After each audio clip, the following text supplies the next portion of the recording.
गणेशाय नमः। नमस्कार बंधुगण, जय जगन्नाथ। आज हेउछि गणेशंकर प्रियवार बुधवार। आसंतु प्रथमे श्री गणेशंकर स्तुति करिबा, तापरे गणेश पुराण आरंभ करिबा।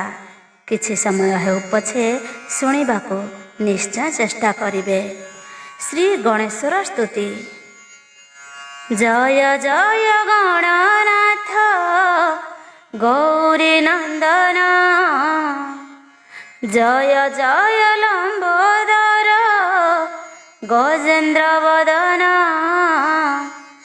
जय जय गणपति खर्वकुंतधारी, जय जय दीर्घ बाहु सुधा लडुधारी, जय जय मूषिक बाहन विद्याधर, जय जय सुंदर मूर्ति गणेशर, जय रत्नगिरिवासी कपिल द्विदंत, जय जय चतुर्भुज सदाशिव सुत, महाकाय लक्ष्य स्वर्ण वर्ण गज कर्ण, विकट विघ्ननाशन संकट मोचन, खड्गधर धूमकेतु सोहे श्री चंदन, सकल देवतांकर अग्रेत वंदन, गौरव गंजन साधु जनप्रिय सदा, क्षणके बैरी कूल करिदेउ पदा, गंडस्थल निरंतर मकरंद बहे, सुंदर यज्ञ पईता कंधे शोभा पाए, ज्ञान प्रदायक तुम्भे हे गणनायक, पाशांकुशे त्रिशूले हे विघ्न विनाशक, कंठरे मुकुताहार सदा विराजई, कपाळे चंदन बिंदु सुंदर दिशई, पितांकु द्वार निरोध कल जेते बेळे, काटी पकाइले शिर शिव सेते बेळे, सूर्य कोटि प्रकाशित भीम विनायक, हृद प्रिय ब्रह्मचारी अज्ञानी अंतक, शुद्ध सुवर्णर प्राय शरीर दिशई, कर्ण जुगले कुंडल तेजे विराजई, अजित जय वर्धन कारिदेव रूपी, यज्ञ रूपी विष्णु रूपी कंदर्प स्वरूपी,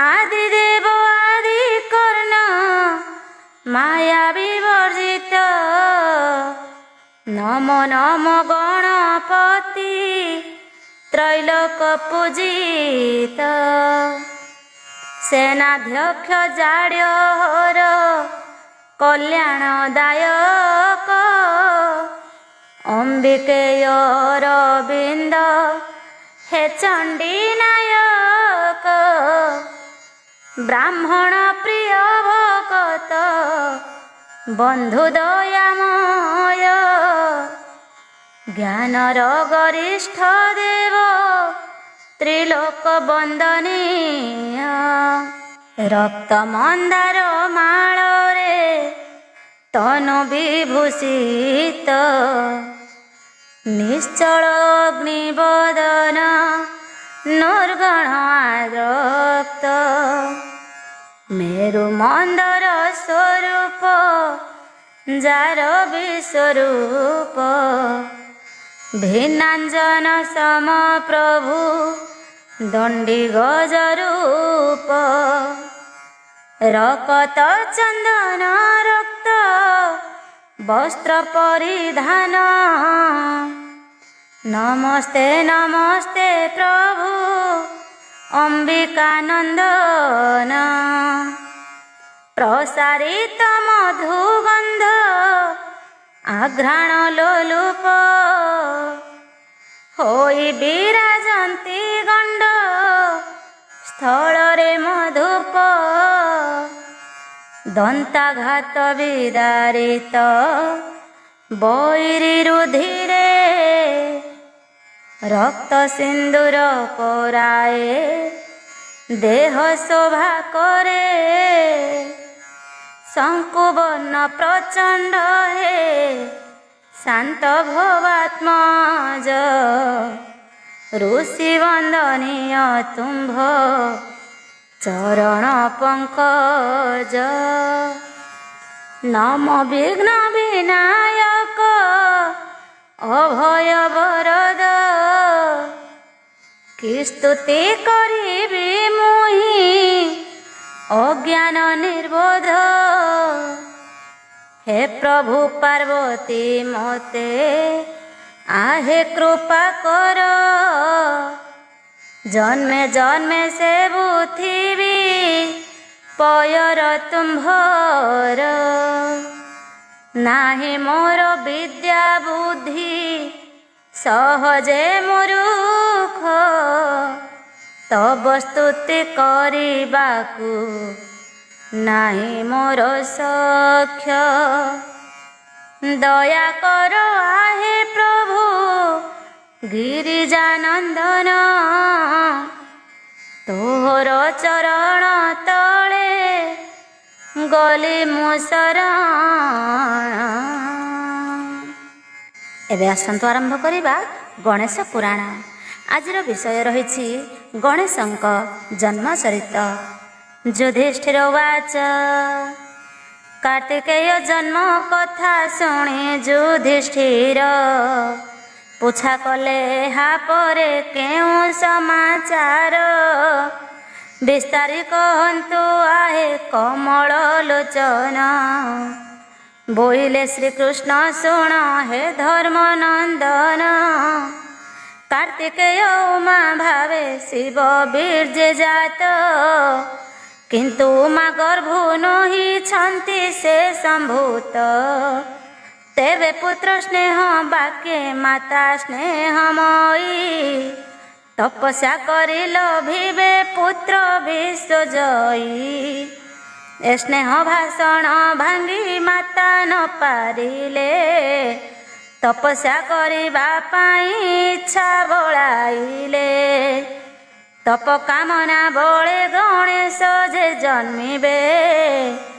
जगते से अग्र पूज्य गणना होइबे पिता सदाशिव ठारू विशेष विज्ञानी बोलाइबे विघ्न विनाशन महाज्ञानी ऐसन विधि विधान घटिबा कारणे ए उतारू जहा हेला शुण अवधाने सुत कार्तिकेय वाक्य मने करी ध्यान चलिले पार्वती माता किष्किंध्या कानन से अरण्यक गिरि गुहा अभ्यंतरे मन निवेशिले गूढ़ तपस्या अर्थरे एपरि विधिरे केते काल गत हेला शुण युधिष्ठिर राय तहु जा घटिला दिने भगवती निज देह को निरेखी तपस्या रे मलिनता हेबा उपलखी गुहार भीतर उठी से शिव सुंदरी स्नान अंगे अंग द्रव्य विलेपन करी ଯେଉଁ ମଳି ଛଡ଼ାଇଲେ ତାହା କଲେ ଧରି, ଉଠିଲେ ସେ ଫିଙ୍ଗିବାକୁ ପୁଣି କି ବିଚାରି। ମନେ ମନେ ଏକ ଶିଶୁ ତହିଁରେ ରଚିଲେ, ଶ୍ରୀହରି ସ୍ମରଣ କରି ଶରୀର ଗଢ଼ିଲେ। ଶେଷରେ ଜୀବଦାନ କଲେ ଭଗବାନ, ଏମନ୍ତ ପ୍ରକାରେ ଶିଶୁ ପାଏ ଦିବ୍ୟ ଜ୍ଞାନ। ହରିଙ୍କ ଇଚ୍ଛାରେ ପ୍ରାଣ ପାଇ ସେ ବାଳକ, ରୂପେ ମାତା ଅଗ୍ରେ ଉଭା ସେ ଗଣନାୟକ।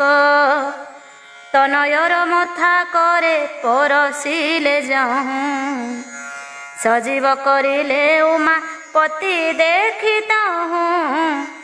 ମାତା ସେ ପାର୍ବତୀ ଦେବୀ ହୋଇ ଆନନ୍ଦିତା, ଆଶୀର୍ବାଦ କଲେ ପୁତ୍ର ହୁଅ ମହାଜ୍ଞାତା। ଏପରି ମାନସ ପୁତ୍ର ଶ୍ରୀହରି କୃପାରେ, ପାଇଲେ ପାର୍ବତୀ ଦେବୀ ତପସ୍ୟା ସ୍ଥାନରେ। ପାର୍ବତୀ ଦେବୀଙ୍କ ଗୂଢ଼ ତପସ୍ୟା କାଳରେ, ଦେହ ମଳୁ ପୂଜିଲା ବାଳକ ଭାବରେ। ସେ ବାଳକ ଶ୍ରୀହରିଙ୍କ ମାନସେ ଜୀବିତ, ହେଲେ ପୁଣି ମାତା ଆଶୀର୍ବାଦେ ସୁଜାଣିତ। ସେହି ମହାଜ୍ଞାନୀ ଦେବ ଗଣନାଥ ପାଦେ, ବିପ୍ର ବାସୁଦେବ ଦାସ ଭକ୍ତ ଭାବେ ବନ୍ଦେ। ଗଣେଶଙ୍କ ସହ ଶିବଙ୍କ ଯୁଦ୍ଧ, ଗଜ ମୁଣ୍ଡ ଧାରଣା। ଯୁଧିଷ୍ଠିର ଉବାଚ, ଏଥୁ ଅନ୍ତେ ଯୁଧିଷ୍ଠିର ସାନନ୍ଦ ମନରେ, ଶ୍ରୀକୃଷ୍ଣଙ୍କୁ କର ଯୋଡ଼ି ପୁଛିଲେ ସଧୀରେ। କହ ଦେବ ଦୟା ବହି ଗଣେଶ ନନ୍ଦନ, ଅପର୍ଣ୍ଣାଙ୍କୁ ଦେଇଥିଲେ ଯେପରି ଆପଣ। ସେ ମହାଜ୍ଞାନୀ ବରଦା ମାତାଙ୍କ ଯୋଗରେ, ଜନ୍ମ ଲଭିକି କରମ କରିଲେ ସେଠାରେ। ସ୍କନ୍ଦ ଯେ ଅଗ୍ରତ ହେଲେ ଅଗଣେଶ ଅନୁଜ, ବଳ ବୀର୍ଯ୍ୟ ପରାକ୍ରମେ ଦୁହିଁଙ୍କର ତେଜ। ସମାନ ଅଟେ କି ନାଥ ଅଧିକ କାହାର, ସ୍କନ୍ଦ ପରା କରିଛନ୍ତି ତାରକ ସଂହାର। ସେନାନୀ ପଦବୀ ଲୋଭୀ ବୀର ଶକ୍ତି ଧର, ପାର୍ବତୀ ନନ୍ଦନ ସ୍କନ୍ଧ ଜ୍ୟେଷ୍ଠ ସେ ସୁନ୍ଦର। ଗଣେଶ କି କଲେ ଏବେ ମାତାଙ୍କ ଆଦେଶ, ଅଗ୍ରପୂଜ୍ୟ ହେଲେ କେଉଁ ଗୁଣ ଉପଦେଶ। କୃଷ୍ଣ ବୋଇଲେ ଗଣେଶ ମାତା ଅଗ୍ରତରେ, କର ଯୋଡ଼ି ଠିଆ ହେଲେ ସୁନ୍ଦର ଶରୀରେ। ତପସ୍ୱିନୀ ମାତୃଦେବୀ ତହୁଁ ସେ ଭବାନୀ, ସ୍ନେହରେ କହିଲେ ବସ୍ତ୍ର ଶୁଣ ମୋର ବାଣୀ। ଏହି ଗୁମ୍ଫା ଦ୍ୱାରେ ତୁ ହିଁ ଜଗି ବସିରିବୁ, କାହାକୁ ଭିତରେ ଜାଣ କେଭେ ନ ଛାଡ଼ିବୁ।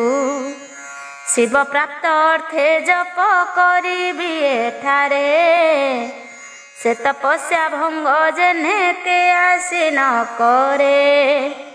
ସେଥିପାଇଁ ଆରେ ସୁତ ହୁଅ ଜାଗରିତ, ଆଜ୍ଞା ମାନି ସେ ବାଳକ ଦ୍ୱାରେ ଉପସ୍ଥିତ। ତହୁଁ ଭଗବତୀ ଦେବୀ ଧ୍ୟାନେ ନିମଗ୍ନ, ପତି ସଦା ଶିବେ ମତି କଲେ ସମର୍ପଣ। ନିସ୍ତରଙ୍ଗ ମହାର୍ଣ୍ଣବେ ମୈନାକ ଯେପରି, ଏହିପରି କେତେ କାଳ ହୁଅନ୍ତେ ଅତୀତ। ଶୁଣ ଆହେ ନରପାଳ ହେଲା ଯା ଅଦ୍ଭୁତ, ଯେତେବେଳେ ଉମା ଶିବ ଠାରେ ଅନୁରାଗୀ। ସମାଧିରେ ବସି ମନ ଅଧିକେ ସୁଆଗୀ, କହନ୍ତେ ସେ କାଳେ ଶମ୍ଭୁ ଆସନ ବଢ଼ିଲା। ଶିବଙ୍କର ଏକାଗ୍ରତା ଯୋଗ ଭାଙ୍ଗିଗଲା, କାନ୍ଦିବାରୁ ନିଜାସନ ଶିବ ଉଠେ ଜାଗି। ମନେ ମନେ ଅନୁମାନ କଲେ ସେହି ଯୋଗୀ। ଆମ୍ଭ ବିରକ୍ତରେ କିବା ଶୈଳେନ୍ଦ୍ର କୁମାରୀ। ରାଗ କରି କାହିଁ ଗଲେ ତନୁ ଦିନ ଘାରି। ଏ ଜୀବନ କାହିଁ ପାଇଁ ହୁଏ ଛଟପଟ। କି କରିବି କେଉଁଠାରେ ପାଇବଇଁ ଭେଟ। ସଙ୍କଟ ପଡ଼ିଲା ମାଡ଼ି ମୁଣ୍ଡେ ଶିବଙ୍କର। ପୂର୍ବ କଥା ସ୍ମରି କଲେ ନିଜକୁ ଧିକାର। ଅତି ଦୁଃଖେ ନିଜ ଧାମ କୈଳାସ ନଗରୀ। ତେଜିଲେ ଖୋଜିବା ପାଇଁ ନିଜ ପ୍ରାଣେଶ୍ୱରୀ। ହିମାଚଳ ମହାଗିରି ଅରଣ୍ୟ ପ୍ରଦେଶେ। ପ୍ରବେଶିଲେ ମହା ଦୁଃଖେ ପୁଣି ନାନା ଦେଶେ। ଖୋଜି ଖୋଜି ଦିବା ରାତି ଫେରନ୍ତି ବିଷାଦେ। ବିଶ୍ରାମ ନ କରି ପୁଣ ଚାଲୁଥାନ୍ତି ପାଦେ। ମନେ ମନେ କାନ୍ଦି କରି ନିଜକୁ ଧିକାର। କାର୍ତ୍ତିକେୟ ସନ୍ନିଧାନେ ପ୍ରବେଶିଲେ ହର। ସ୍କନ୍ଧଗିରି ସୁଶୋଭିତ ସ୍କନ୍ଧ ଅବସ୍ଥାନେ। ପୁଣି ହସି ହସି ଉଠେ ପିତା ଗମନେ। ସ୍କନ୍ଧଦେବ ସମ୍ଭ୍ରମରେ ଆସନ ଉପେକ୍ଷୀ। ଅତି ହରସରେ ପୁଣି ବିଷାଦ ଚିତ୍ତରେ। ସାଷ୍ଟାଙ୍ଗେ ପ୍ରଣାମ କଲେ ପିତାଙ୍କ ପାଦରେ। କି କାରଣେ ଆଗମନ ପୁଛିଲେ ସେ ନାନୀ। ଆଶୀର୍ବାଦ କରି ଶିବ ବୋଇଲେ ବାଣୀ। ଶୁଣା ବତ୍ସ କହେ ତୋତେ ତୋର ମାତା କାହିଁ। ତପ করে ଦେଖିଥିଲେ ଦିଅ ମୋତେ କହି। ଏହା ଶୁଣି ସ୍କନ୍ଧ ଦେବ ଯୋଡ଼ିବେନି କର। ଆହେ ତା ମିଥ୍ୟା କେବେ ନ କହେ କୁମର। ଦେଖିଅଛି ମାତାଙ୍କୁ ମୁଁ ଏଠାରେ କେବଳ। ମାତ୍ର ତବ ଆଜ୍ଞା ବିନା ନ ଦେବାରୁ ସ୍ଥଳ। ତେଣୁ ଗଲେ ମାତା ଚଳି ଗହନ ବିପିନେ। କାହିଁ ଅଛନ୍ତି ନ ଜାଣେ ତପସ୍ୟା ସାଧନେ। ଦେଖିଥିଲେ କହିଥାନ୍ତି ଜାଣନ୍ତୁ ଗୋସାଇଁ। ମୋର ଅପରାଧ କ୍ଷମ କହିଲି ବୁଝାଇ। ଏହା ଶୁଣି ମହାଦେବ ଏକାଗ୍ର ଚିତ୍ତରେ। ଖୋଜିବାକୁ ବିଜେ କଲେ ବିପିନ ମଧ୍ୟରେ। ଯେଉଁ ତ୍ରିଭୁବନ କର୍ତ୍ତା ସର୍ବଜ୍ଞ ପୁରୁଷ। ସେ କି ନ ଜାଣଇ ନିଜ କାନ୍ତାର ସନ୍ଦେଶ। ତଥାପି ଗଗନ ବନେ କାନ୍ତା ଅନ୍ୱେଷଣ। ବୁଲନ୍ତି ବିଭ୍ରମ ହୋଇ ବାତୁଳ ଯେ ସର। ଖୋଜି ଖୋଜି ବନେ ଯହୁଁ ନ ପାଇଲେ ଉମା। ଶିବ ହୃଦେ କ୍ରୋଧ ରାଶି ହେଲା ତହୁଁ ଜମା। ରାଗେ ଧରି ଡମ୍ବରୁକୁ ପିଟନ୍ତେ ଭୂମିରେ। କମ୍ପିଲା ପାତାଳ ସ୍ୱର୍ଗ ପୃଥ୍ୱୀ ସହିତରେ। ଭୟ ଥର ହର ହୋଇ ତହୁଁ ବସୁନ୍ଧରା। ଧେନୁ ରୂପ ଧରି ଅଗ୍ରେ ଉଭା ହେଲେ ତୋରା। ବହୁତ ବିନୟ କରି କହିଲେ ଧରଣୀ। ମୋ ସେବାରେ କେଉଁ ଦୋଷ ଘଟିଛି ନ ଜାଣି। ସେ କାରଣ କ୍ରୋଧ ଜାତ ହେଲାଟି ତୁମ୍ଭର। କହି ପ୍ରଭୁ ଏ ମୁଢ଼ାର ଅପରାଧ ହର। ଧରଣୀର ସବିନୟ କରୁଣ ବଚନ। ଶୁଣିଲେ ସଦୟ ଚିତ୍ତେ ପ୍ରଭୁ ତ୍ରିଲୋଚନ। ଉଶ୍ୱାସୀ କ୍ରୋଧ ବିକାର କହିଲେ ଗମ୍ଭୀରେ। ଶୁଣଲ ଧରଣୀ ମୁହିଁ ରାଗେ ଯେହେତୁରେ। ମୋର ଅଙ୍ଗର୍ଦ୍ଧହାରି ପ୍ରାଣ ପ୍ରିୟା ସତୀ। ଉମା ଦେବୀ କାହିଁଛନ୍ତି କହ ହେ ଝଟତି। କହିଲେ ଧରଣୀ ଦେବୀ ମୃଦୁ ବିନୟରେ। ପ୍ରଭୁ ଭବାନୀ ଅଛନ୍ତି କିଷ୍କିନ୍ଧ୍ୟାଗିରିରେ। एकथा पृथ्वी ठारू शुणन्ते शंकर उमा साक्षात को तहु चलिले सतोर ध्यान बले पृथ्वी वाक्य सत्य मने करी गहन बने चालंती यथा शक्ति गोरी खोजी खोजी किस्किंध्यारे हेले उपगत से गिरी गुंफार द्वारे देखिले बाळुत से बालक अपरूप सुंदर मूर्ति पूछिले ताहाकु शिव देखिछु पार्वती एहा शुणी से कुमार कहिले शंकरे गुंफा मध्य मोर माता छंती तपस्यारे शिव लागी दृढ़ तप करंती विधिरे मोते द्वारे निजोगिले विघ्न विनाशरे बालक मुखरु शुणी सनकवाणी ठेली से शिशु को शिव तरबरे पुणी जे काले चेष्टा करिण पसंती भितरे गुंफा द्वार धरी ठिया बालक क्रोधरे कहिले गंभीरे कि हो न जाणु कि तुही न छाड़बी भीतर को मातृ आज्ञा नहीं अच्छी जेबे शक्ति तोर कर तू प्रकाश नहिले क्षणी तोते करिबी विनाश एहा शुणी सदाशिव हेले क्रोध भर बालकर वीरवाणी घांटिला अंतर ठेली पशिवाकू तहु करन्ते जतन अटल मेरु समान बालकर तन न छाड़ई न घुंचई लोड़ा माड़ खाई क्रोधे जर जर होई शिवे झिंगा सोई आबोरी द्वार देश को ठिया होई थाए बारबात शिवंकर ठेला सहु थाए तथापि अटल पुणी गर्जे भयंकर पछ घुंचा नाही केवे गिरिजा सुतर जे सिंह बाहिनी तार पुत्र वीरमणि ताहाकु जगते केही पारे अबाजिणी एसन बालक रीति देखी महेश्वर तीक्ष्ण शक्ति प्रहारिले से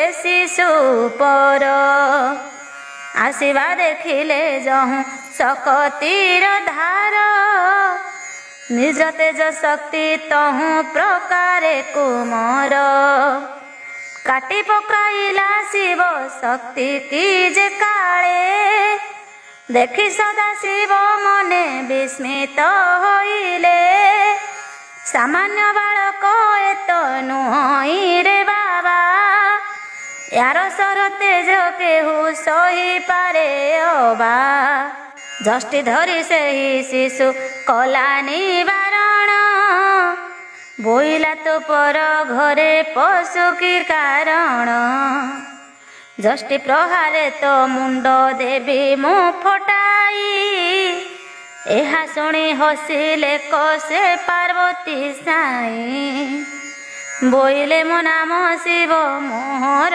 ए घर परम ईश्वर मुहि पार्वतीर बर तुही गज मूर्ख तोर नाही किछि ज्ञान एमंत कही पसंते देव पंचानन से शिशु कहिला शिव किए मु न जाने काहे जाइथिलु कह तुही की कारणे एहा कही बाड़ी धरी पहाड़े पिटिला कदापि ताहांकु द्वार छाड़ी से न देला कोपे शिव ताहु मने गणକୁ स्मरिले एहारे जे अछि ताकु मार रे बोइले ଏହା କହି ଏକାନ୍ତରେ ରହି ତ୍ରିଲୋଚନ मन मध्ये चिंता कले पाई अपमान धाइले प्रमथ गण शिव आज्ञा पाई पचारिले से ही द्वारपाल को से जाई किए तू ही केउठाको आसी अछु कह ए द्वार को छाड़ी जाई दूरे तू ही रह एहा शुणी द्वारपाल कहे तुम्भे किए सुंदर दिशुछि तुम्भ मानकर काए काहे पाई आसी अछ किंपा कर कली छेची देवी ए जष्टि रे तुम्भर मौली से प्रथमत गण शुणी हेमंत वचन टह टह होई हसी बोइले सन शिवंकर अनुचर टू आंभे माने तू किए से कली करू रही एहि स्थाने जीवन रे आशा थिले थु बेबे पोला नगरे क्षणी तोर काटी देबु गोला द्वारपाल बोइला मु न छाड़बी द्वार मांकर आज्ञा नाही आरे अनुचर एहा शुणी शिव गण तही फेरी गले शिवंक आगरे सबु बुझाई कहिले शुणी महाक्रोधे तांकु बोइले शंकर से मूर्ख को बेगे जाई द्वारु दूर कर नपुंसक जन प्राय फेरी आसी मते पचारुछ लज्जा जात हेउ नाही चित्ते धाइले शिव गण अस्त्र शस्त्र धरी बोइले रे मूर्ख तोते पकाइबु मारी श्रृगाल तू होई सिंह परकारे बसु पचारिले पुणी तू ही कटु कथा भासु आंभ पराक्रम देखी नाहु रे पामर तेणु तू गर्जन करी कहूछु ए गिर शिवगणकर कथा शुणी द्वारपाल क्रोधे रंग वर्ण करी बदन मंडल जष्टि बुलाइला कुंभकार चक्र परी निखाई पिटिला शिव गणक उपरी माड़ खाई शिव गण करंती विचार केमंत करिबा शिशु संगरे समर लोक निंदा हेब चाल एथु पलाइबा प्रभुंक छामुरे सबु बुझाई कहिबा एमंत विचारी सर्वे गले कपलाई जेउठारे रहिथिले देव उमा साई कहिले सकल कथा ताहांक आगरे हास्य करी शिव तांकु कहिले क्रोधरे रे प्रमथ गण तुम्भे होइल सुकर करि न पारिल शिशु छार को अंतर जणे लोक तुम्भकु जे दिए अपमान शुणिले कि बोली बेटी तुम्भकु जे जन एबे जाई से मूर्ख को दियो प्रतिफल एहा शुणी धाई गले से गण सकल शिशु को कहिले तू ही छाड़ू नाहु द्वार एही क्षणी पठाइबु तोते जम घर एकाले तू कि करिबु अस्त्र शस्त्र नाही शिशु बोली तोते दया कलु आगे जाई एहा शुणी से ही शिशु होइला चिंतित मातांकु न पचार मु करिबि केमंत द्वार छाड़ी गले बळे पशिबे पुरे एमंत विचार करू देवींक कर्णरे ପଡ଼ିଲା ଏ କୋଳାହଳ ଧ୍ୱନି ବାରମ୍ବାର। ଜୟା ବିଜୟା ସଖୀଙ୍କି ସ୍ମରିଲେ ସତର। ସେ କ୍ଷଣି ଜୟା ବିଜୟା ହୋଇଲେ କଧାଇଁ। ଉମା ଦେଶେ ଦେଖିବାକୁ ଦ୍ୱାରେ ହେଲେ ଯାଇଁ। ଦେଖିଲେ ପ୍ରମଥ ଗଣ ଦ୍ୱାର ଦେଶେ ଥିଲେ। ଫେରି ଯାଇ ପାର୍ବତୀଙ୍କ ଆଗରେ କହିଲେ, ଆଗ ପ୍ରିୟ ସହି ତୁମ୍ଭ ପୁଅ ଯୋଗୁଁ ଆଜ ପୁରେ ପଶି ନ ପାରିଲେ ପ୍ରଭୁ ଦେବରାଜ। ପ୍ରମଥ ଗଣଙ୍କୁ ଘେନି ଦ୍ୱାରେ ଛାନ୍ତି ଆସି। ପଶି ନ ପାରିଲେ ତବ ପୁତ୍ରକୁ ଭରସି। ବଳାକାର ଦ୍ୱାର ଲଙ୍ଘି ନ ପାରଇ ସେହି। ଶିବଗଣ ସଙ୍ଗେ ଘୋର ଦ୍ୱନ୍ଦ୍ୱ କରେ ସେହି। ପାର୍ବତୀ ବୋଇଲେ ତୁମ୍ଭେ ଦୁହେଁ ଯାଇ କହ। ତାହାଙ୍କୁ ଏମନ୍ତ କଥା କହୁ ଆମ୍ଭ ପୁଅ। ଯଦ୍ୟପି ବିନୟ କରି କହିବେ ବଚନ। ତେବେ ଦ୍ୱାର ଛାଡ଼ି ଦେବି କରିବେ ଗମନ। ନହେଲେ କରିବି ଯୁଦ୍ଧ ମୁଁ ତୁମ୍ଭ ସଙ୍ଗରେ। ମୁହିଁ ପାର୍ବତୀଙ୍କ ପୁତ୍ର ଜାଣ ଅନୁଚରେ। ତୁମ୍ଭେ ଶିବ ପୁତ୍ର ମୁହିଁ ଶିବାଙ୍କର ପୁତ୍ର। ତୁମ୍ଭେ ତ ଅନେକ ପୁଣି ମୁହିଁ ଏକ ମାତ୍ର। ତୁମ୍ଭ ଆମ୍ଭ ପରାକ୍ରମ ହୋଇବ ପରୀକ୍ଷା। ଜାଣିଥା ତୁମ୍ଭର ଆଜି ନାହିଁ କେବେ ରକ୍ଷା। ଜୀବନକୁ ଆଶା ଯେବେ ଅଛଇ ତୁମ୍ଭର। ମାତାର ପାଦରେ କ୍ଷମା ପ୍ରାର୍ଥନା ଯେ କର। ଆଜ୍ଞାକୁ ଲଙ୍ଘନ କରି ପଶିଅଛ ବଳେ। ଏହି ଦୋଷ ଯମପୁର ଜୀବରେ ସକଳେ। ପାର୍ବତୀ ଦେବୀଙ୍କ କଥା ଶୁଣି ଦୁଇ ସଖୀ। ପୁଣି ଧାଇଁ ଗଲେ ସବୁ କଥା ମନେ ରଖି। ଦ୍ୱାରପାଳ ଆଗେ ସବୁ କହିଲେ ବୁଝାଇ। ଯେଉଁପରି କହିଥିଲେ ଦେବୀ ମହାମାଇ। ଜନନୀର ଆଜ୍ଞା ପାଇ ଶିଶୁ କ୍ରୋଧ ଭରେ। ମୁଣ୍ଡେ ପାଗ ବାନ୍ଧି ଦେଇ ବାହା ମୋଡ଼ି ଖରେ। ଉରୁରେ ଜଙ୍ଘରେ ହାତ ମାର ବୋଲେ ଆସ।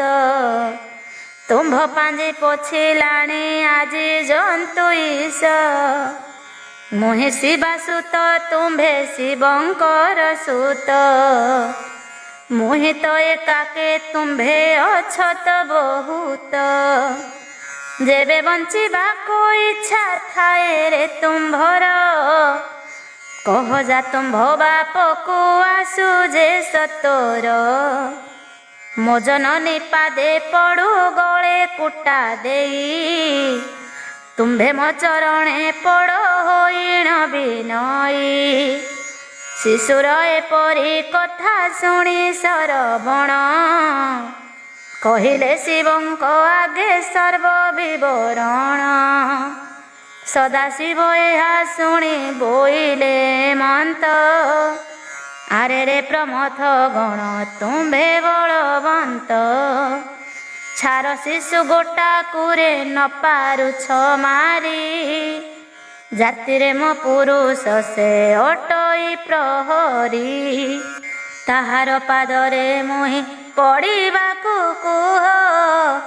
କାହିଁ ମୁହିଁ ଦେଖାଇବି ଏ ନିର୍ଲଜ ମୁହଁ। ଛାର ସ୍ତ୍ରୀ ବାହୁ ଯୁଦ୍ଧ କରିବ ସେ ଆସି। ତାର ଭୃତ୍ୟ ଶିଶୁ ଏକ ଦ୍ୱାରେ ଅଛି ବସି। ଯୁଦ୍ଧ କର ଯାଇ ତୁମ୍ଭେ ବିଳମ୍ବ ନ କର। ଶିବଙ୍କ ମୁଖରୁ ଶୁଣି ଏ ପୌରୁଷ ଗୀର। ଯୁଦ୍ଧ କରିବାକୁ ସଜ ହେଲେ ଶିବ ଗଣ। ପାଶୁପତ ଶକ୍ତି ଆଦି କରିଣ ଧାରଣ। ଶିଶୁ ନିକଟରେ ଯାଇ ହୋଇଲେ ପ୍ରବେଶ। ସେ ଶିଶୁ ବୋଇଲା ତାଙ୍କୁ କରି ଉପହାସ। କେତେ ଥର ଆସୁଅଛ ମାଡ଼ୁ ନାହିଁ ଲାଜ। ଯେସନେ ଛାଗଳ ପୋଲ ମନ୍ଥର ଶାର୍ଦୂଳ। କଦଳୀ ବନକୁ ଭାଙ୍ଗେ ଯେପରି ଅନଳ। ସେହିପରି ତୁମ୍ଭଙ୍କୁ ମୁଁ କରିବି ସଂହାର। ଦେଖନ୍ତୁ ଜନନୀ ଆଜି ପରାକ୍ରମ ମୋର। କିନ୍ତୁ ତୁମ୍ଭେମାନେ ଯୁଦ୍ଧ କରିଛ ବହୁତ। ମୁହିଁ ଯୁଦ୍ଧ କରି ନାହିଁ କାହାରି ସଙ୍ଗତ। ମୋର ପ୍ରଥମ ଯୁଦ୍ଧ ଆଜି ତୁମ୍ଭ ସଙ୍ଗେ। ଶିବ ଯେ ମଧ୍ୟସ୍ଥ ହୋଇ ଦେଖୁଥାନ୍ତୁ ରଙ୍ଗେ। ହାରିଲେ ତ ମୋତେ ଲୋକ ନିନ୍ଦା ନ କରିବେ। ଜିଣିଲେ ପ୍ରଶଂସା ମୁହିଁ ପାଇବି ଏ ଭବେ। ହାରିବା ଜିଣିବା ଜାଣ ଏକଇ ସମାନ। କେବଳ ପାଇବ ତୁମ୍ଭେ ଲାଜ ଅପମାନ। ଶିଶୁର ଏ କଟୁ ବାଣୀ ଶୁଣି ଶିବ ଗଣ। କ୍ରୋଧେ କଲେ ମାର ମାର ଶବ୍ଦ ଉଚ୍ଚାରଣ। ଦାନ୍ତକୁ କାମୁଡ଼ି କଲେ ହୁଙ୍କାର ଶବଦ। ନନ୍ଦା ଆସି ଧରିଲା ଯେ ଶିଶୁ ବାମ ପାଦ। ଓଟାରନ୍ତେ ଭୃଙ୍ଗି ଆସି ଆର ପାଦ ଧରି। ଟାଣନ୍ତେ ସେ ଶିଶୁ ଗୋଟି ଉଚ୍ଚେ ହସି କରି। ବାହୁଦଣ୍ଡ ମାରି ସେହି ଦୁହିଁଙ୍କ ଗଳାରେ। ପାଦକୁ ଛିଞ୍ଚାଡ଼ି ଦେଲା ପଡ଼ିଲେ ସେ ଦୂରେ। ଦ୍ୱାର ବନ୍ଧର ଗଳିକି ଧଇଲା ବାଳକ। ବୁଲାଇଲା ଯେହ୍ନେ ବୁଲେ କୁମ୍ଭକାର ଚକ। ନିଠାଇ ପିଟିଲା ଶିବ ଗଣଙ୍କ ଉପରେ। କାହା ଅଣ୍ଟା ଭାଙ୍ଗି ଗଲା ପଡ଼ିଲେ ଭୂମିରେ। କାହା ପିଠି କୂଳ ହୋଇ ଯିବାକୁ ସେ ଭୟେ। ଶରଣ ପଶିଲା ଆସି ବାଳକର ପ୍ରାୟେ। କାହା ମୁଣ୍ଡ ଛେଚି ହୋଇ ଗଲା ସେହି ମଲା। କାହା ଜାନୁ ଭାଙ୍ଗି ଗଲା ସେ ଛୋଟା ହୋଇଲା। ମହାକାନ୍ଧ ଦୁଇ ଭାଙ୍ଗି ଯିବାରୁ ବିକଳେ। ମରିଗଲି ମରିଗଲି କହେ ପଡ଼ି ତଳେ। କେହି କେହି ଯୁଦ୍ଧ ଛାଡ଼ି ପଳାଇଲେ ଡରେ। ଶରଣ ପଶିଲେ କେହି ଶିବଙ୍କ ପୟରେ। ସିଂହକୁ ଦେଖିଲେ ମୃଗ ପଳାନ୍ତି ଯେ ସନେ। ପଳାଇଲେ ଶିବ ଗଣ ନ ରହିଲେ ଜଣେ। ଫେରି ଯାଇ ଦ୍ୱାର ଜଗି ରହିଲା ବାଳକ। ସେ ସମୟ ଦିଶଇ ସେ ଯେହ୍ନେ କୃତାନ୍ତକ। ପ୍ରଳୟ କାଳର ମହାକାଳ ପରି ଦିଶେ। ଜଗତକୁ ଗ୍ରାସିବ କି ଭୟଙ୍କର ବେଶେ। ବାଳକର ସେ ଭୀଷଣ ମୂରତି କି ଦେଖି। ପ୍ରମଥ ଗଣଙ୍କ ମୁଖ ଭୟେ ଗଲା ଶୁଖି। ତାହାର ପାଖକୁ କେହି ଯାଇ ନ ପାରିଲେ। ରୁଦ୍ରଙ୍କ ଚରଣ ତଳେ ଶରଣ ପଶିଲେ। ବୋଇଲେ ଭୋଦେବ ଦେବ ଶିବ ମହାଦେବ। ଶିଶୁ ଭାଙ୍ଗିଦେଲା ଆମ୍ଭମାନଙ୍କର ଗର୍ବ। ବାଳକ ନୁହଁ ସେ ଯେ ସାକ୍ଷାତରେ ଯମ। ତାର ଅପ୍ରମିତ ବଳ ବୀର୍ଯ୍ୟ ପରାକ୍ରମ। ପ୍ରମଥ ଗଣଙ୍କ ଏହି ଆର୍ତ୍ତ ଧ୍ୱନି ଶୁଣି। ବିସ୍ମୟ ହୋଇଲେ ଲଜ୍ଜା ପାଇ ଶୂଳ ପାଣି। କଳି ପ୍ରିୟ ନାରଦ ଯେ ଶୂନ୍ୟ ମାର୍ଗେ ଥାଇ। କଳି ଧୋକଡ଼ି ମୁଣିକି ଦେଇଣ ଫିଟାଇ। ଲାଗୁ ଲାଗୁ କହି ନାଚୁଥିଲେ ତାଳି ମାରି। ଯହୁଁ ସେ ପ୍ରମଥ ଗଣ ପଳାଇଲେ ହାରି। ମନେ ବିଚାରିଲେ ଯୁଦ୍ଧ ନହିଲା ତ କିଛି। କୌତୁକ ଦେଖିବା ପାଇଁ ବ୍ରହ୍ମାଙ୍କର ବସି। ପିତାମହ ଅଗ୍ରତରେ କହିଲେ ସେ ଯାଇ। ବ୍ରହ୍ମା ଓଇଲେ କ ସଙ୍ଗେ ଘେନି ସଚି ସାଇ।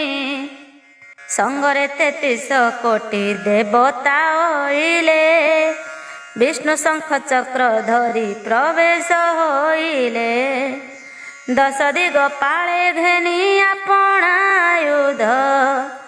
ମିଳିଲେ କିଷ୍କିନ୍ଧ୍ୟା ବନେ ଋଷି ମୁନି ବୃନ୍ଦ। ଶିବଙ୍କ ଚରଣ ତଳେ କରି ନମସ୍କାର। ପ୍ରବୋଧ କରି ପ୍ରମଥ ଗଣଙ୍କୁ ସତର। ବୋଇଲେ ଭୋ ଦେବ ଦେବ କି କରିବୁ କହ। ମହାଦେହ ବୋଇଲେ କହେ ପିତାମହ। ସେ ଶିଶୁକୁ କହ ବେଗେ ଛାଡ଼ି ଦେଉ ଦ୍ୱାର। ନହେଲେ ପ୍ରଳୟ ହେବ ଜାଣ ବେଦବର। ଶିବଙ୍କ ମୁଖରୁ ଏହା ଶୁଣି ବ୍ରହ୍ମା ଗଲେ। ବାଳକ ସମ୍ମୁଖେ ଯାଇ ପ୍ରବେଶ ହୋଇଲେ। ଶିବଙ୍କର ଅନୁଚର ଅଟଇଏ ଜନ। ଏମନ୍ତ ବିଚାର କରି ପାର୍ବତୀ ନନ୍ଦନ। ବ୍ରହ୍ମାଙ୍କ ପାକଲା ଦାଢ଼ି ଧରିଣ ଝିଙ୍କିଲା। ଟାଣେ ଝିଙ୍କ ଦାନ୍ତେ ଦାଢ଼ି ଉପୁଡ଼ି ପଡ଼ିଲା। ଝର ଝର ହୋଇ ମୁଖୁ ଝରିଲା ରୁଧିର। ବ୍ୟାକୁଳ ବୋଇଲେ ଉଚ୍ଚ ସ୍ୱରେ ବେଦବର। ରକ୍ଷା କର ମୁହିଁ ନୁହେଁ ଦୋଷୀ। ଏ ଘୋର ସଙ୍କଟ ତ୍ରାହି କର ବାଳ ଶିଶି। ଯୁଝିବାକୁ ଆସି ନାହିଁ ମୁତୁମ୍ଭ ସଂଘରେ। ଅଗଳି ଧଇଲି ଶିଶୁ ଶୁଣି କ୍ରୋଧ ଭରେ। ବ୍ରହ୍ମାଙ୍କ ସଙ୍ଗରେ ଆସି ଥିଲେ ଯେତେ ଜନ। ପ୍ରହାର କରନ୍ତେ ସର୍ବେ କଲେ ପଳାୟନ। ଶିବଙ୍କ ପାଦରେ ଯାଇ ଶରଣ ପଶିଲେ। ଏହା ଦେଖି କ୍ରୋଧ ଭରେ ରୁଦ୍ର ଆଜ୍ଞା ଦେଲେ। ସେନାନୀ ସହିତେ ଯେତେ ଦେବତା ନିକର। ଧାଇଁଲେ କସଚିପତି ଚଢ଼ି ଐରାବତ। ବରୁଣ ପବନ ଯମ ନୈରତ ମରୁତ। କୁବେର ଯେ ବୈଶ୍ୱାନର ଦେବ ନାରାୟଣ। ନାଗଗଣ ଯକ୍ଷଗଣ କିନ୍ନର ଚାରଣ। ଭୂତ ପ୍ରେତ ପିଶାଚ ଯେ ପ୍ରଥମ ସହିତ। ସମର କରିବା ପାଇଁ ହୋଇଲେ ଉଦ୍ୟତ। ଥର ଥର ଦଲ ଦଲ ହୋଇଲା ମେଦିନୀ। ବ୍ରହ୍ମାୟୁ କ୍ଷୟ ହୁଏ ଯେ ସନେ ଅବନି।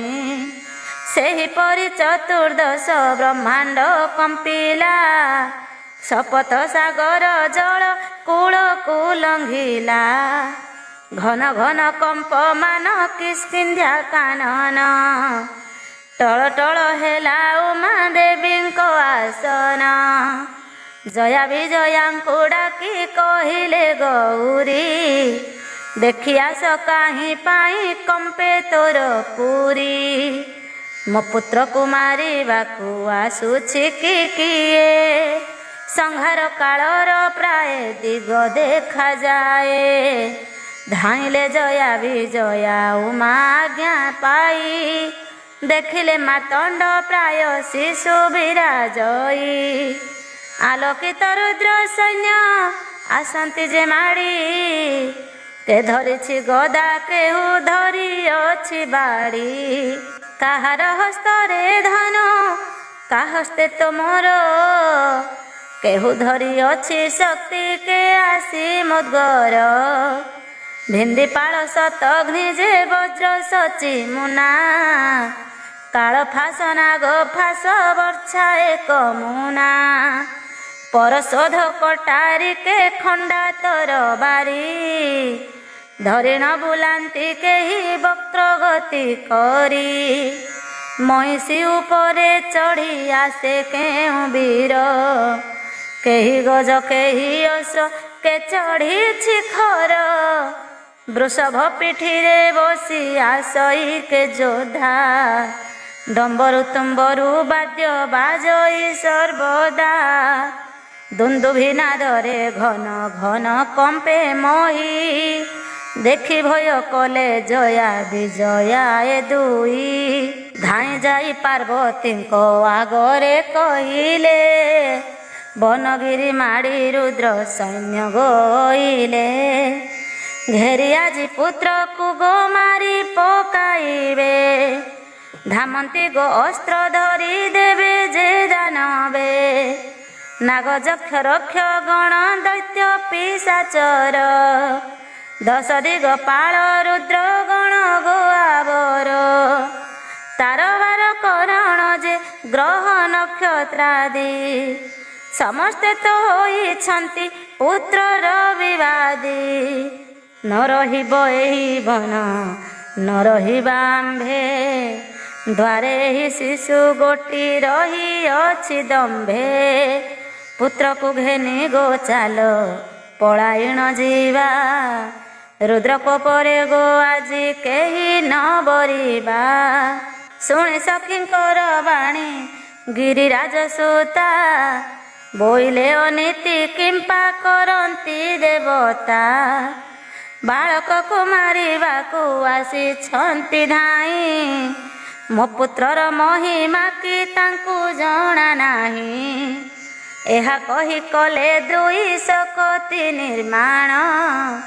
ଗୋଟିଏ ଶକତି କୃଷ୍ଣ ପର୍ବତ ପ୍ରମାଣ। ମହାଭୟଙ୍କର ସେହି ପାର୍ବତୀଙ୍କ ଶକ୍ତି। ବଦନ ବିମ୍ବର ତାର ବିସ୍ତାର ଯେ ଅତି। ତାର ନାମ ମହାମୁଖା ବଳ ପ୍ରମିତ।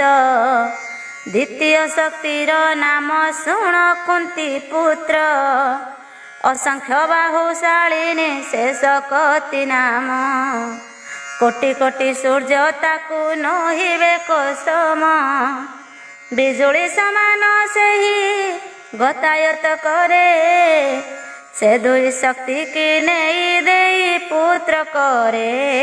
ବୋଇଲେ ରେ ବାବୁ ତୁହି ଯୁଦ୍ଧେ ହୁଅ ଜୟୀ। ଏହା କହିଣ ଅନ୍ତର ହେଲେ ମହାମାୟୀ। ଏଥୁ ଅନନ୍ତରେ ଶୁଣ ଯୁଦ୍ଧ ସମାଚାର। ରୁଦ୍ର ସୈନ୍ୟ ଷଡ଼ାନନ ହୋଇ ଆଗ ଭୋର। ସରଜାଳେ ଗଗନକୁ କଲେ ଆଚ୍ଛାଦିତ। ତାହା ଦେଖି ଶିଶୁ ହୋଇ ଅତି କୋପାନ୍ୱିତ। ଶକ୍ତି ଏକ ପ୍ରହାରିଲା ଗଲା ସେ ପ୍ରଖରେ। ଅସ୍ତ୍ରଶସ୍ତ୍ର ଭସ୍ମ କରି ଉଡ଼େ ଗଗନରେ। ଯେ ସନେ ମନ୍ଥର କରେ ସମୁଦ୍ର ମନ୍ଥନ। ଶକତି ମନ୍ଥିଲା ସୈନ୍ୟ ସିନ୍ଧୁକୁ ତେସନ। ପରିଘ ହସ୍ତରେ ଧରି ବାଳକ ମାରଇ। ମତ ମାତଙ୍ଗ କି ପଦ୍ମବନକୁ ଦଳଇ। କି ବାଛା ଗୋମେଷ ପରେ ପଶିଅଛି ବାଘ। ଆଶ୍ଚର୍ଯ୍ୟ ହୋଇଲେ ଦେଖି ସୁରାସୁର ନାଗ। ଭୟ କେହି ଅସ୍ତ୍ର ଶସ୍ତ୍ର ଧରି ନ ପାରିଲେ। ବିଷମ ଆଘାତ ପାଇ କେତଳେ ପଡ଼ିଲେ। କେବଳ ଏଇ ଦଶ ଦିଗ ଦିଶୁଛି ଅନ୍ଧାର। କି କରିବୁ କାହିଁ ଯିବୁ ନାହିଁ ପ୍ରତିକାର। ଏମନ୍ତେ ବ୍ୟାକୁଳ ହୋଇ କରନ୍ତି ରୋଦନ। ଶକ୍ତି ଗତି କରଇ ସେ ବିଜୁଳି ସମାନ। ଲୁଚି ଯାଏ ଦେଖା ଦିଏ ଦେବୀଙ୍କ ଶକତି। ରୁଦ୍ର ସେନା ଚିତ୍ତେ ଜାତ ଖିଲା ମହାଭୀତି। ଏ ଅପୂର୍ବ ଯୁଦ୍ଧ ଦେଖି ନାରଦ ଯେ ମୁନି। ନୃତ୍ୟ କଲେ ଝାଡ଼ି କଳି ଧୋକଡ଼ିକି ପୁଣି। ଲାଗୁ ଲାଗୁ କହି ତାଳି ମାରି ଆନନ୍ଦରେ। ରହିଲେ କମନ ଯାନ ଚଢ଼ି ଗଗନରେ। ଏହା କହି କଲେ ଦୁଇ ଶକତି ନିର୍ମାଣ। ଗୋଟିଏ ଶକତି କୃଷ୍ଣ ପର୍ବତ ପ୍ରମାଣ। ମହାଭୟଙ୍କର ସେହି ପାର୍ବତୀଙ୍କ ଶକ୍ତି। ବଦନ ବିମ୍ବର ତାର ବିସ୍ତାର ଯେ ଅତି। ତାର ନାମ ମହାମୁଖା ବଳ ପ୍ରମିତ। ଦ୍ୱିତୀୟ ଶକ୍ତିର ନାମ ଶୁଣ କୁନ୍ତି ପୁତ୍ର। ଅସଂଖ୍ୟ ବାହୁଶାଳିନୀ ସେ ଶକତି ନାମ। କୋଟି କୋଟି ସୂର୍ଯ୍ୟ ତାକୁ ନହିବେ କସମ। ବିଜୁଳି ସମାନ ସେହି ଗତାୟତ କରେ। ସେ ଦୁଇ ଶକ୍ତି କି ନେଇ ଦେଇ ପୁତ୍ର କରେ।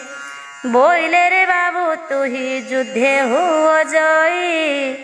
ଏହା କହିଣ ଅନ୍ତର ହେଲେ ମହାମାୟୀ।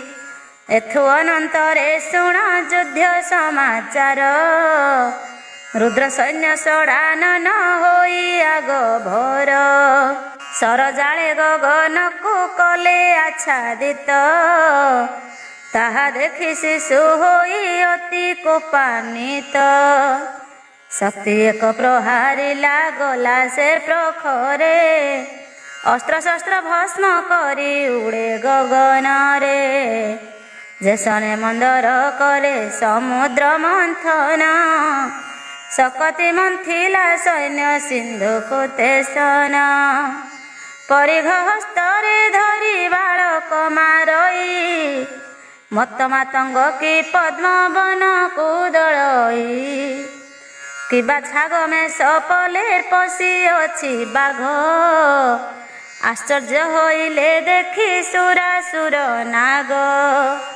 ଭୟ କେହି ଅସ୍ତ୍ର ଶସ୍ତ୍ର ଧରି ନ ପାରିଲେ। ବିଷମ ଆଘାତ ପାଇ କେତଳେ ପଡ଼ିଲେ। କେବଳ ଇ ଦଶ ଦିଗ ଦିଶୁଛି ଅନ୍ଧାର। କି କରିବୁ କାହିଁ ଯିବୁ ନାହିଁ ପ୍ରତିକାର। ଏମନ୍ତେ ବ୍ୟାକୁଳ ହୋଇ କରନ୍ତି ରୋଦନ। ଶକ୍ତି ଗତି କରଇ ସେ ବିଜୁଳି ସମାନ। ଲୁଚି ଯାଏ ଦେଖା ଦିଏ ଦେବୀଙ୍କ ଶକତି। ରୁଦ୍ରସେନା ଚିତ୍ତେ ଜାତ ଖିଲା ମହାଭୀତି। ଏ ଅପୂର୍ବ ଯୁଦ୍ଧ ଦେଖି ନାରଦ ଯେ ମୁନି। ନୃତ୍ୟ କଲେ ଝାଡ଼ି କଳି ଧୋକଡ଼ି କି ପୁଣି। ଲାଗୁ ଲାଗୁ କହି ତାଳି ମାରି ଆନନ୍ଦରେ। ରହିଲେ କମନ ଯାନ ଚଢ଼ି ଗଗନରେ। ଉର୍ବଶୀ ମେନକାରମ୍ଭା ତିଳୋତ୍ତମା ଆଦି। ଯେତେକ ଅପ୍ସରାଗଣ ଦିବ୍ୟ ବସ୍ତ୍ର ପିନ୍ଧି। ଶୂନ୍ୟ ରହି ଦର୍ଶନ କଲେ ସେ ସମର। ମହାବଳବନ୍ତ ସେହି ପାର୍ବତୀ କୁମର। ଯୁଦ୍ଧରେ ସେ କାଳ ଯମ ପ୍ରାୟ ଦେଖାଯାଏ। ସିନ୍ଧୁ ଦ୍ୱୀପ ସହ ପୃଥ୍ୱୀ ଥର ଥର ହୋଏ। ପର୍ବତ କାନନ ନଦୀ ଆକାଶ ପାତାଳ। କମ୍ପମାନ ହେବା ଦେଖି ଦେବତା ସକଳ। ଭୟ ପଳାୟନ କଲେ ଦେଖି ଷଡ଼ାନନ। ସୈନ୍ୟଙ୍କୁ ଫେରାଇ କହି ପ୍ରବୋଧ ବଚନ। ଧନୁ ଧରି ଯୁଦ୍ଧ କଲେ ବାଳକ ସଙ୍ଗତେ। ଦଶ ଦିଗ ଆଚ୍ଛାଦିଲେ ତୀକ୍ଷ୍ଣ ସରଘାତେ। ତାହା ଦେଖି ସେ ବାଳକ ଶକ୍ତି ପ୍ରହାରିଲା। କାର୍ତ୍ତିକେୟ ଅସ୍ତ୍ର ଜାଳି ପୋଡ଼ି ପକାଇଲା। ଦେଖି ଭୟ ପଳାଇଲେ ଦେବ ସେନାପତି। ରୁଦ୍ରଙ୍କ ଚରଣ ତଳେ କରିଣ ପ୍ରଣତି। କହିଲେ ଭୋ ଦେବ ଦେବ ପ୍ରଭୁ ପଞ୍ଚାନନ। ବହୁତର ଯୁଦ୍ଧ ଆମ୍ଭେ କରିଛୁ ଦର୍ଶନ। ତା ସମାନ ବୀର ଜଣେ ଦେଖି ନାହୁଁ କାହିଁ। କ୍ଷଣକରେ ତ୍ରିଭୁବନ ପାରଇ ସେ ଦଇ। କୋଟି କୋଟି ସୂର୍ଯ୍ୟ ତାକୁ ନହିବେ ଯେ ସମ। ଯମର ଉପରେ ସେହି ଅଟେ କାଳ ଯମ। ଆପଣ ଯୁଦ୍ଧକୁ ବେଗେ କରନ୍ତୁ ଗମନ। ନହିଲେ ସିଂହାର ନିଶ୍ଚୟ ହେବ ତ୍ରିଭୁବନ। ଏହା ଶୁଣି ତ୍ରିଲୋଚନ ହୋଇ କୋପମତି। ସେ ସ୍ଥାନରୁ ଉଠି ଗଲେ ଯୁଦ୍ଧକୁ ଝଟତି। ତାଙ୍କ ପଛେ ପଛେ ଗଲେ ଦେବସେନା ଗଣ। ଏକାଳେ ଆସି ନାରଦ ଋଷି ତପୋଧନ। ବୋଇଲେ ହେ ସଦାଶିବ ସେ ଦୁଷ୍ଟ ବାଳକ। କ୍ଷଣକରେ ସଂହାରିବ ଚତୁର୍ଦ୍ଦଶ ଲୋକ। ତାହାକୁ ମାରନ୍ତୁ ବେଗେ ନ କରି ବିଳମ୍ବ। ଏହା କହି ଚାଲି ଯାନ୍ତେ ଦେବ ସଦାଶିବ। ବାଳକର ରୂପ ଦେଖି ହୋଇଲେ ବିସ୍ମିତ। ମନେ ବିଚାରିଲେ ଏହା ବଳ ପ୍ରମିତ। ଏହାକୁ କପଟ କରି ନ ମାଇଲେ ମୁହିଁ, ନ ମରିବ ଏହା ସଙ୍ଗେ ଯୁଦ୍ଧ କଲେ କେହି। ସକଳେ ହାରିବେ ନିଶ୍ଚୟ ଏହାକୁ ସମରେ, ଏମନ୍ତ ବିଚାର କରି ଆପଣା ମନରେ। ବିଷ୍ଣୁଙ୍କୁ ବୋଇଲେ ହୁ ମରିବ କିପରି, ଶିବଙ୍କ ମୁଖରୁ ଚାହିଁ ବୋଇଲେ ଶ୍ରୀହରି। ମାୟାରେ ଶିଶୁକୁ ମୁଁ କରୁଛି ନିସ୍ତେଜ, ତୁମ୍ଭେ ଏହା ସଙ୍ଗେ ଯୁଦ୍ଧ କର ଦେବରାଜ। ଏହା ଶୁଣି ଆଗଭର ହେଲେ ଶିବ ଗଣ, ବିଶ୍ୱକୂଟ ମାୟା ବିଷ୍ଣୁ କଲେ କବିୟାଣ। ପାର୍ବତୀଙ୍କ ଶକ୍ତି ଦୁଇ ତେଜହୀନ ହେଲେ, ନାନା ଅସ୍ତ୍ର ଧରି ଶିଶୁ ଆଗେ ଉଭା ହେଲେ। ତାହାଙ୍କୁ ଦେଖି ସେ ଶିଶୁ ଅତି କ୍ରୋଧ ହୋଇ, ଗଦା ପ୍ରହାରିଲା ଶିରେ ବୁଲାଇ ବୁଲାଇ। ବିମୁଖ ହୋଇ ପଳାଇ ଗଲେ ଶିବ ଚର, ଚକ୍ରଧେ ତ୍ରିଶୂଳ ହସ୍ତେ ଧଇଲେ ଶଙ୍କର। ତ୍ରିଶୂଳକୁ ବ୍ୟର୍ଥ କଲା ଶିଶୁ ଗଦା ମାରି, ଧଇଲେ ପିନାକ ଧନୁ କ୍ରୋଧେ ତ୍ରିପୁରାରୀ। ସେ ଧନୁକୁ କାଟି ଶିଶୁ କରି ଖଣ୍ଡ ଖଣ୍ଡ, ବୁଲାଇ ବୁଲାଇ ପୁଣି ସେହି ଗଦା ଦଣ୍ଡ। ଶିବଙ୍କର ପଞ୍ଚବାହୁ କାଟି ପକାଇଲା, ଦେବଙ୍କ ଉପରେ ଗଦା ବୁଲାଇ ପିଟିଲା। ଇନ୍ଦ୍ର ଆଦି ଦେବ ଗଣ ଭଏ ପଳାଇଲେ, ସକଳେ ଦୂରରେ ରହି ସମର ଦେଖିଲେ। ସର୍ବେ ବୋଇଲେ କ ଧନ୍ୟ ଏ ଶିଶୁର ବଳ, ଦେଖିଛୁ ଅନେକ ଦେବ ଦାନବଙ୍କ ଗୋଳ। ଯକ୍ଷ ରକ୍ଷ ନାଗ ଗଣ ଯୁଦ୍ଧ ଦେଖିଅଛୁ, ଏହା ସମ ବଳବନ୍ତ କାହିଁ ନ ଦେଖିଛୁ। ଏ ସମୟ ପାଞ୍ଚ ଭୁଜେ ପୁଣି ପଞ୍ଚାନନ, ମହାକ୍ରୋଧେ କଲେ ମହା ତ୍ରିଶୂଳ ଧାରଣ। ଏ ସମୟ ସେହି ଶିଶୁ ହସ୍ତେ ଗଦା ଧରି, ଶିବ ଶୂଳେ ପ୍ରହାରିଲା ସିଂହନାଦ କରି। ଶୂଳେ ବାଜି ଚୂର୍ଣ୍ଣ ହେଲା ସେହି ଗଦା ବର, ଧାଇଁଲେ କଶୂଳ ଧରି ଦେବ ମହେଶ୍ୱର। ଭଗ୍ନ ଗଦା ଧରି ଶିଶୁ ବେଗେ ପ୍ରହାରିଲା, ତ୍ରିଶୂଳ ଆଘାତେ ସେହି ଗଦା ଭଗ୍ନ ଗଲା। ପରିଘ ଧରିଲା ଶିଶୁ ପୁଣି କ୍ରୋଧ ଭରେ, ତ୍ରିଶୂଳ ହସ୍ତରେ ଶିବ ମିଳିଲେ ଆଗରେ। ଦୁଇ ଜଣଙ୍କର ହେଲା ଭୀଷଣ ସମର, ରୁଦ୍ରମୂର୍ତ୍ତି କି ଧଇଲେ ସେ କାଳେ ଶଙ୍କର। ତ୍ରିଶୂଳରେ ଶିଶୁ ମୁଣ୍ଡ କାଟି ପକାଇଲେ, ଜୟ ଜୟ କହି ରୁଦ୍ର ଗଣ ନୃତ୍ୟ କଲେ। ଦେବତାଏ ଯୁଦ୍ଧ ତେଜି ହୋଇଲେ ନିରସ୍ତ, ମହାଦେବଙ୍କର କ୍ରୋଧ ହୋଇଗଲା ଶାନ୍ତ।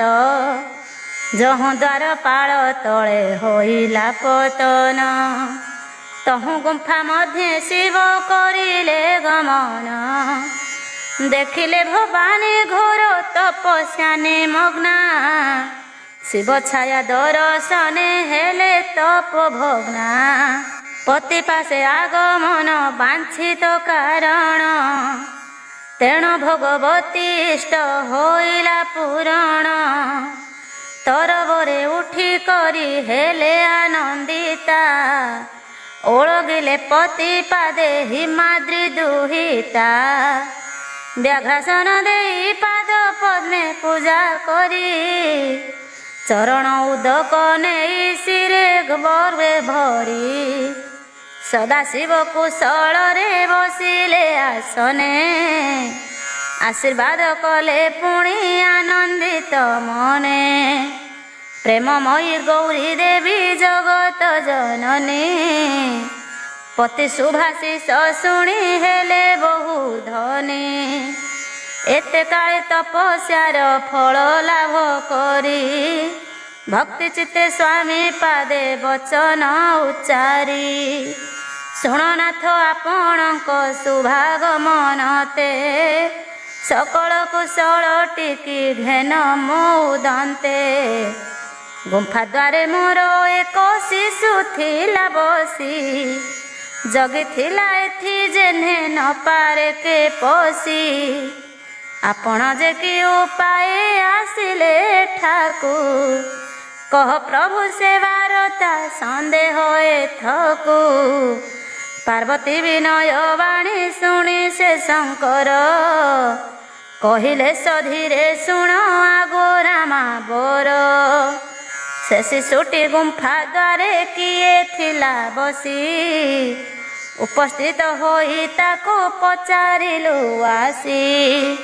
ସେ ବୀର ବାରିକ ତଳେ ଆମ୍ଭଙ୍କୁ ନ ଡରି ଗମ୍ଭୀର ସ୍ୱରେ କହିଲା ଶୁଣ ବ୍ରହ୍ମଚାରୀ ଗୁମ୍ଫା ମଧ୍ୟରେ ଛନ୍ତି ମୋର ମାତା ଠାକୁରାଣୀ ଶିବଙ୍କୁ ମନାସି ତପ କରନ୍ତି